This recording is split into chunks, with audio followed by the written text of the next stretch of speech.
नमस्कार, आप देख रहे हैं अब तक टीवी चैनल। हमारे संवाददाता मुनाजिर हुसैन ने जनपद बदायूं से जानकारी देते हुए बताया।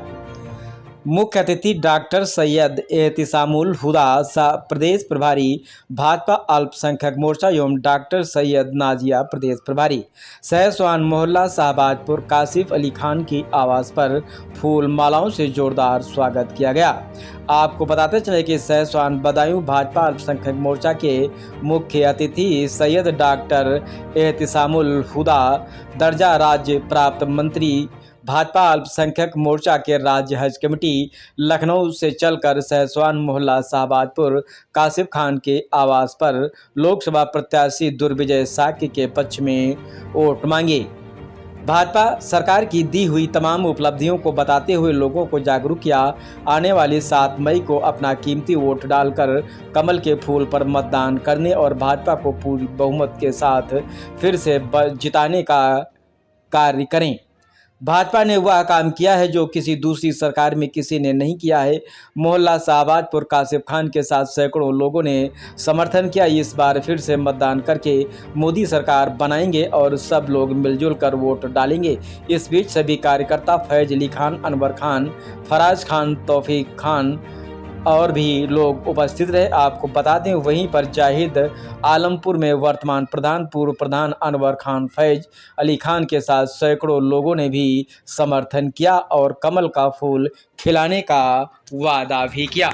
आइए चलते हैं हमारे संवाददाता के साथ। दुर्विजय सिंह शाकी जी आपके बदायूं की सरजमीन के ही रहने वाले हैं, यहीं के पैदा हैं, यहीं के पले, यहीं के बड़े हैं। संगठन के काम से, देश के काम से 30 साल की कठोर तपस्या के बाद दुर्विजय सिंह शाकी जी वापस लौटे हैं आप लोगों की सेवा करने। और बदायूं ने हमेशा, चाहे वो कोई भी प्रत्याशी रहा हो, आप लोग जानते हैं, बेहतर हमसे जानते हैं कि बाहर के लोगों को चुना है। चाहे वो सलीम इकबाल शेरवानी साहब के रूप में हो, चाहे शरद यादव साहब के रूप में हो, चाहे वो धर्मेंद्र यादव जी के रूप में हो, सारे लोग बाहर से आए। जितना मैंने 2 साल की मेहनत में बदायूं के लोगों को समझा है, बदायूं के लोग बड़े सीधे सच्चे भोले होते हैं, जबान के खरे जरूर होते हैं, लेकिन एक बार जिससे वादा दे करके आपके बीच में भेजा है।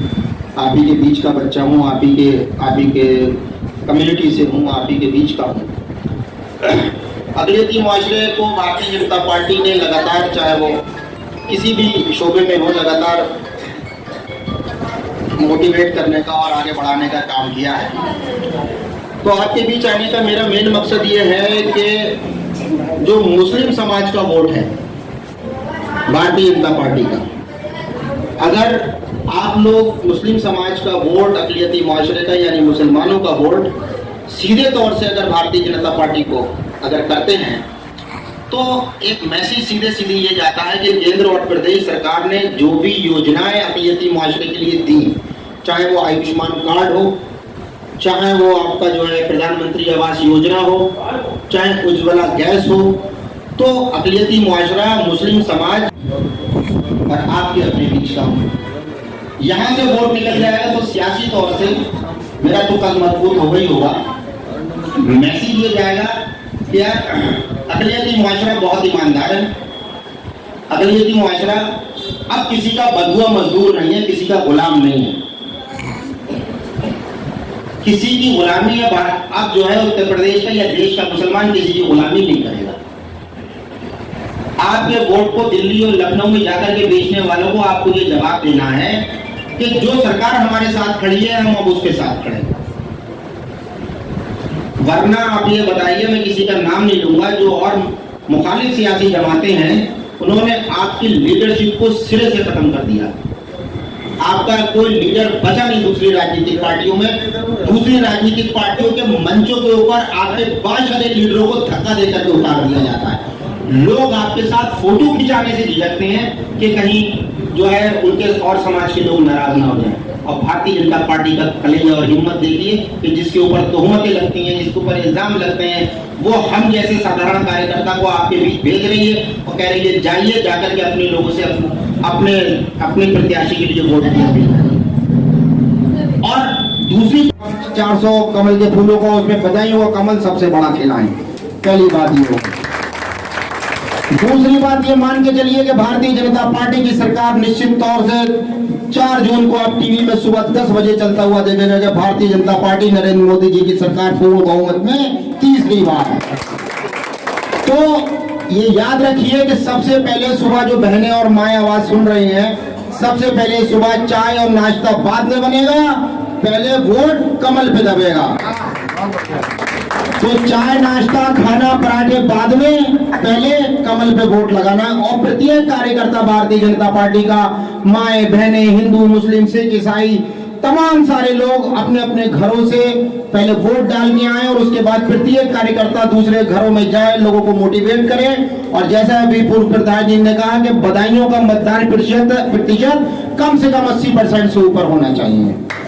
ये याद रखना दोस्तों, अगर 80% से ऊपर आपने वोट डाला तो ये बहनें जो मेरी आवाज सुन रही है, ये सुन ले बहन, सुनो, अगर 80% से ऊपर जो आपने वोट किया तो ये जो आपकी आंखें फोड़ने का काम दूसरे राजनीतिक दलों ने किया था, लकड़ी से चूल्हा झुकवा करके 70 साल हमारे देश की माओ बहनों ने कोयले और उपले पे और लकड़ियों के ऊपर रोटियां पकाते अपनी आंखों की बिनाई छीन ली उनसे। लेकिन माननीय प्रधानमंत्री जी ने उज्ज्वला गैस योजना के माध्यम से आप तमाम लोगों को दोबारा रोशनी देने का काम किया है।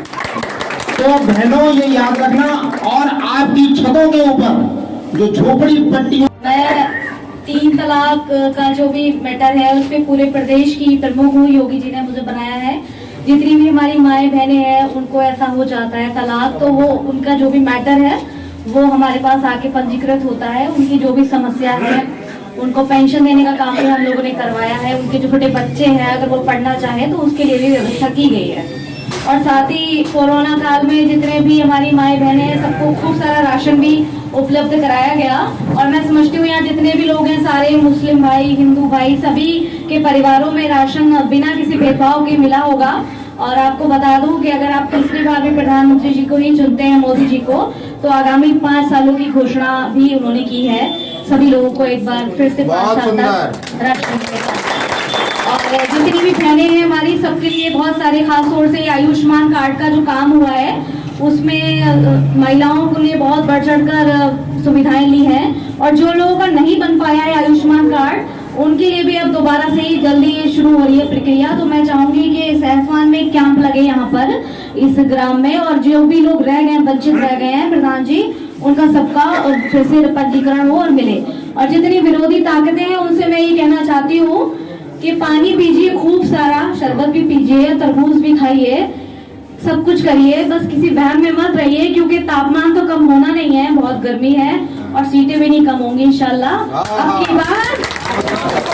की बार 400 पार, अब की बार 400 पार। ठीक है, मैं सोचती हूँ डॉक्टर साहब इतनी दूर से चल के आए हैं और हम भी आपके बीच में आए हैं, तो आप सभी लोग हमारे आने का मान रखेंगे। और यहाँ से जो हमारे प्रत्याशी हैं बड़े भाई आदरणीय दुर्विजय मंत्री जी, आपका हमारे चैनल में स्वागत है, TTN 24 में और ANN न्यूज़ TV दोनों चैनल में। शुक्रिया। मैं ये जानना चाहूँगा, आप आए यहाँ सहसवान की सरजमीन पर, तो आपने लोगों को देखा भी होगा और लोगों से चर्चा भी हुई होगी आपकी। यहाँ के लोग किस तरीके से, पहली बात तो ये कि किस तरीके से आपके लिए व्यवहार में कैसे लगे? देखिए, ये तो बहुत ही खुशकिस्मती की हमारे लिए ये बहुत खुशकिस्मती की बात है जी। और बदायूं से दरअसल देखिए मेरा बहुत पुराना रिश्ता है जी। और बदायूं पाक बुजुर्गों की सरजमीन है। हजरत निजामुद्दीन औलिया के वालिद साहब यहाँ आराम फरमा रहे हैं जी। तो बदायूं अपने आप में एक बहुत खूबसूरत, बहुत शानदार ज़मीन है। हम सैयद सिलसिले से ताल्लुक़ रखते हैं तो वैसे ही हमारा रूहानी ताल्लुक़ बदायूं से हो गया जी। और दूसरे बदायूं अपने आप में बहुत ही सरखेज़ और इल्म के मामले में, एजुकेशन के मामले में वर्ल्ड फेम की ज़मीन है। तो जो भी इल्म में, एजुकेशन में, या यूँ कह लें कि जिसको भी थोड़ा सा भी लिटरेचर का शौक़ है, चाहे वो सामाजिक लिटरेचर हो, चाहे वो जो है दीनी लिटरेचर हो, तो वो उसका बदायूं से मोहब्बत करना लाजमी बनता भी है जी जी। और रही बात सियासी एंगल की, तो बदायूं हम अभी 2000 अभी पिछले चुनाव में जो अपना ये निकाय चुनाव हुआ जी, तो हम लोग यहाँ बदायूं में संगठन ने हमें यहाँ भेजा था तो ककराला की जिम्मेदारी थी हमारे पास। इसके अलावा मैं बदायूं में शीर्ष नेतृत्व ने, यानी लखनऊ शीर्ष नेतृत्व ने मुझे यहाँ पर स्टार प्रचारक बना करके भेजा था। तो 1-1.5 साल से 2 साल से हम लगातार बदायूं में आ रहे हैं, बदायूं के लोगों से मिल रहे हैं। सहसवान से बेशुमार प्यार और बेशुमार मोहब्बतें मुझे रहीं। सहसवान में मैं निकाय चुनाव में अभी नगर पालिका परिषद का चुनाव था, तो उसमें भी मैं लगातार मेरा 2 दिन का प्रवास रहा। बहुत शानदार लोग हैं, बहुत खलूस के लोग हैं, बहुत मोहब्बत के लोग हैं। और ख़ास बात बदायूं में और बदायूं के लोगों में और सहसवान के लोगों में ये है कि ज़बान के बड़े पक्के और सच्चे हैं, मुंह पे कहने वाले लोग हैं। अगर आपके साथ खड़े हैं तो यकीनी तौर से वो आपके साथ खड़े हैं, और अगर आपसे मुखालफत है तो वो यकीनी तौर से आपसे मुंह पे कह देंगे हाँ भाई हमारी आपसे मुखालफत है। तो मैं पिछले जब से ये आचार संहिता लगी है, जब से चुनाव खुला, जब से भारतीय जनता पार्टी के शीर्ष नेतृत्व ने भाई आदरणीय दिग्विजय सिंह शाक्य जी को जब से यहाँ का प्रत्याशी घोषित किया है, तब से मैं लगातार बदायूं के अक़लियती मुआशरे में घूम रहा हूँ और सभी मुआशरे में घूम रहा हूँ। तो बहुत जिम्मेदारी के साथ मैं ये कह सकता हूँ कि जिस तरीके से अक़लियती मुआशरे का, खासतौर से मुस्लिम समाज का जो समर्थन भारतीय जनता पार्टी के प्रत्याशी जो है आदरणीय दिग्विजय सिंह शाक्य जी को ओपनली मिल रहा है, ये अपने आप में एक बहुत बड़ा विषय है। जैसे आप देखिए मेरे पास जो भी लोग मेरे चचा हजरात मेरे आसपास बैठे हैं, इन जैसे दानिश्वर हजरात, इन जैसे जिम्मेदार मुस्लिम समाज के जो जिम्मेदार लोग हैं, ये लोग बैठ करके इन्होंने बिल्कुल मन बना लिया है कि इस बार जो है भारतीय जनता पार्टी के प्रत्याशी आदरणीय दिग्विजय सिंह शाक्य को शानदार और बल्कि इतनी भारी तादाद में वोट से और इतने भारी बहुमत से जिता करके भेजना है। ये जो है इंशाअल्लाह ताला भारतीय जनता पार्टी का जो बदायूं से कैंडिडेट दिग्विजय सिंह शाक्य जी जीत के जाएंगे। भाजपा का नारा है माननीय प्रधानमंत्री जी की अब की बार 400 पार, तो प्रधानमंत्री जी के गले में जो 400 फूलों की जो माला पड़ेगी, जो हार पड़ेगा, उसमें सबसे बड़ा कमल जो है बदायूं को खिलेगा, ऐसा मैं यकीन करता हूँ। दूसरी चीज़ ये सही है साहब कि अब से पहले जो भी चुनाव हुए हैं, चाहे वो लोकसभा चुनाव हो या विधानसभा चुनाव हो, लेकिन हमने ये देखा कि मुस्लिम समुदाय के लोग भारतीय जनता पार्टी से जुड़े हुए तो थे, लेकिन इस बार में ये देखने को मिल रहा है ज़्यादा ही समर्थन मिल रहा है। देखिए इसकी आखिर क्या कारण है, कोई खूबी तो होगी। भारतीय जनता पार्टी का सीधा फंडा है, हम लोग जात पात धर्म और तमाम सारी चीज़ों पे सियासत नहीं करते। एक सियासी पार्टी की होने की हैसियत से भारतीय जनता पार्टी का प्रत्येक कार्यकर्ता 24/7 यानी 24 घंटे 30 दिन 12 महीने पूरी साल लगातार चुनावी मोड पे रहने वाली पार्टी है। चुनावी मोड पे रहने वाले लोग हैं। पार्टी का प्रत्येक कार्यकर्ता चुनाव हो या ना हो लोगों के बीच में जाता है, अंतिम पंक्ति तक खड़े, जिसे बोलते हैं पार्टी का एक सिद्धांत है अंत्योदय। अंतिम पंक्ति में खड़े प्रत्येक व्यक्ति, चाहे वो किसी भी कास्ट किसी भी क्रीड का हो, उसको उठा करके उसका सामाजिक आर्थिक शैक्षिक विकास कराकर देश की मुख्यधारा से जोड़ना भारतीय जनता पार्टी का लक्ष्य है। भारतीय जनता पार्टी ने जो भी अक़लियती मुआशरे के लिए जो काम किए हैं, हम जैसा, हमारी टीम जैसा साधारण कार्यकर्ता लगातार बदायूं भी हैं या प्रदेश में घूम करके, चाहे वो सूफी संवाद के माध्यम से दरगाहों और खानकाहों के जो सज्जादा हजरात हैं, आप जैसे जो सीनियर बुजुर्ग जो हजरात हैं, इनके माध्यम से जब भारतीय जनता पार्टी ने मुसलमानों के लिए जो काम किए, वो जब लोगों के बीच में गए तो लोगों की मानसिकता चेंज हुई।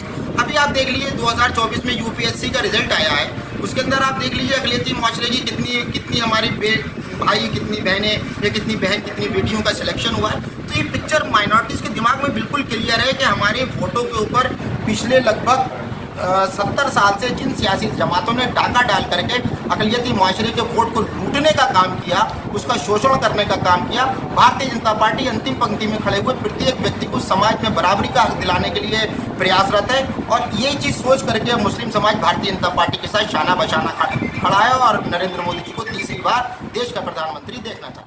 चलिए, बहुत बहुत